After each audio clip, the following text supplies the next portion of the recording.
Hey there, future Macaron Maestro. Before we dive into today's chocolatey chaos, let's address the powdered sugar dusted elephant in the room. Have you subscribed to my channel yet? No? Well, let me sweeten the deal. Hit that subscribe button faster than marshmallows melt in hot chocolate, or I will overfill this piping bag and cause a frosting landslide. Your choice. Okay, let's do this. Alright, let me take you back to little me, oversized pajamas, cartoon slippers, and a wild enthusiasm for hot chocolate mornings. In our house, hot chocolate wasn't just a drink, it was a performance. My mom would pull out this glorious golden box of chocolate cortés. Not powdered chocolate mix, oh no. We're talking about solid chocolate bars, people. They weren't hot chocolate shortcuts, they were hot chocolate commitments. She chopped the bar into chunks, let it melt slowly on the stovetop, and the whole house would smell like a Willy Wonka fever dream. But here's the kicker. When the marshmallows went in, my mom would start singing the jingle from the old Spanish commercial. Something like Chocolate Cortés, el mejor chocolate para ti.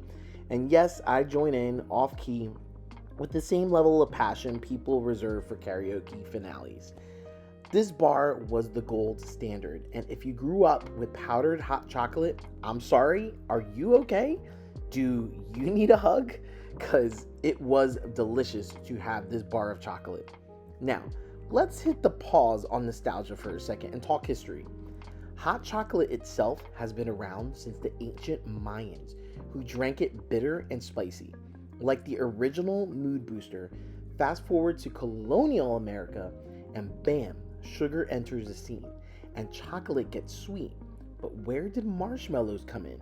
Well, it turns out marshmallows were originally medicinal, made from marshmallow plant. Yes, it's a real plant. Eventually, they ditched the health benefits and went full sugar fluff mode. By the 20th century, some genius decided to plop marshmallows into hot chocolate, and America collectively said, yes, this is forever. And honestly, whoever that person was deserves a national holiday. Alright, so let's talk chocolate variations. Because not all chocolate is created equal. You've got milk chocolate, dark chocolate, white chocolate, which isn't technically chocolate, but we'll let it hang out anyways. Then there's ruby chocolate, which looks like it escaped from a fairy tale. Each type brings its own vibe to the party. And honestly, macarons are the best way to show them off. Nowadays, I've kept the tradition alive with my own kids. We pull out the chocolate bar, chop it up together, safely mostly, and let it melt on the stove while we sing the same jingle. I'll admit, my kids think my singing voice is an acquired taste, but we all agree that hot chocolate tastes like magic. And that's the beauty of traditions. They're messy, they're sweet, and they're worth every spilled marshmallow. Alright, we've laughed, we've cried, we've learned random facts about marshmallow plants, but now it's time for the main event, these hot chocolate macarons. These little beauties combine everything we love about cozy winter nights into one elegant bite-sized treat. And yes, there will be marshmallows. Well, dehydrated marshmallows. So grab your whisk, channel your inner chocolatier, and let's make some magic. Making chocolate macarons could be a bit of a conspiracy for some people. So just listen up for a minute.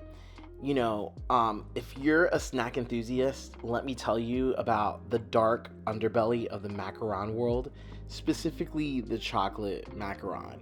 It's a confection so deceptively charming, so Instagrammable, it can convince you that making them is a casual weekend activity. Oh, sweet summer child. Now, traditional macarons are already divas. They're very finicky. They're the Mariah Careys of the baking world, requiring perfect weather, exact timing, and the delicate touch of a watchmaker performing heart surgery. But chocolate macarons, oh, they are the Mariah Carey on New Year's Eve of baked goods, which, by the way, New Year's Eve 2025, whoop whoop, coming soon. Hope you guys are chiming in, because I'm going to make some New Year's Eve or New Year's Day macarons pretty soon. First off, there's cocoa powder. Seems harmless, right? Wrong. The cocoa powder is the chaotic, neutral, of baking ingredients. It absorbs moisture differently than other baking ingredients. It throws off your dry to wet ratio so much and essentially waltzes into your batter like it owns the place. Your macaron shells are supposed to have a glossy, smooth finish, but with cocoa powder, they crack, they crumble, they form little chocolate volcanoes. It's as if the cocoa powder took one look at your dreams of culinary perfection and said, how about no? And there's a folding stage, or as I like to call it, macaronage, the reckoning.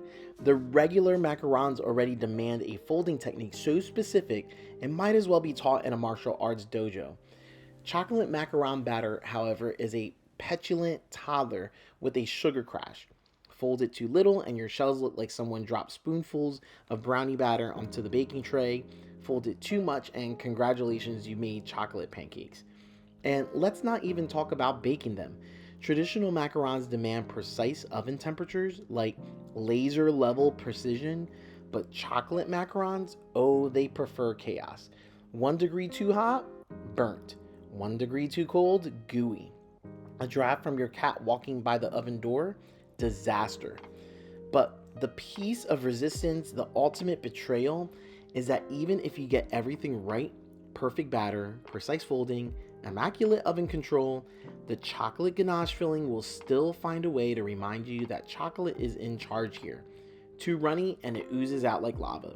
Too thick and it behaves like spackle. So why keep trying? Why do we, sane, intelligent people, subject ourselves to the chocolate macaron abyss? Because when you do succeed, when you pull those glossy, delicate, perfectly risen chocolate macarons out of the oven, it feels like you've won an Olympic gold medal. The clouds part, angels sing, and for one brief, shining moment, you're a baking god. Until that day, I say good luck making these. Of course, if you have experience like I have had in the recent year baking chocolate macarons, they don't come out so bad. They're not perfect, but they're not the worst batch of macarons that I've ever made. So one of the things that I've enjoyed about making these macarons was just melting these baking chocolate chips and dipping the macaron tops into this melted chocolate. It was like the most satisfying thing that I can do tonight. And I just enjoyed topping each of these macarons with some like pearls, I guess, sugar pearls, and those dry, dehydrated marshmallows that you would put inside of your Swiss Miss hot chocolate mix. You know, the ones that melt really, really quickly and you don't really get to taste the texture of it.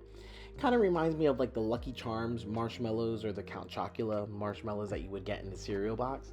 Yeah, I did it. I topped these macarons off with those, but I gotta tell you that when these were served, they were a huge, huge hit. People loved them so much. They were ranting and raving about it, and a lot of them wanted to order more. But I was so busy with my son's birthday and his party and all of that, and Christmas coming around the corner, that I didn't really have time. So these were like a one and done deal, but I enjoyed making them. Thank you, all of you who have joined me today and who have listened to my rants and my narratives and everything of the sort. Please subscribe to my channel so that you can see when these are displayed at the wedding. Can't wait to see you guys soon. Bye bye.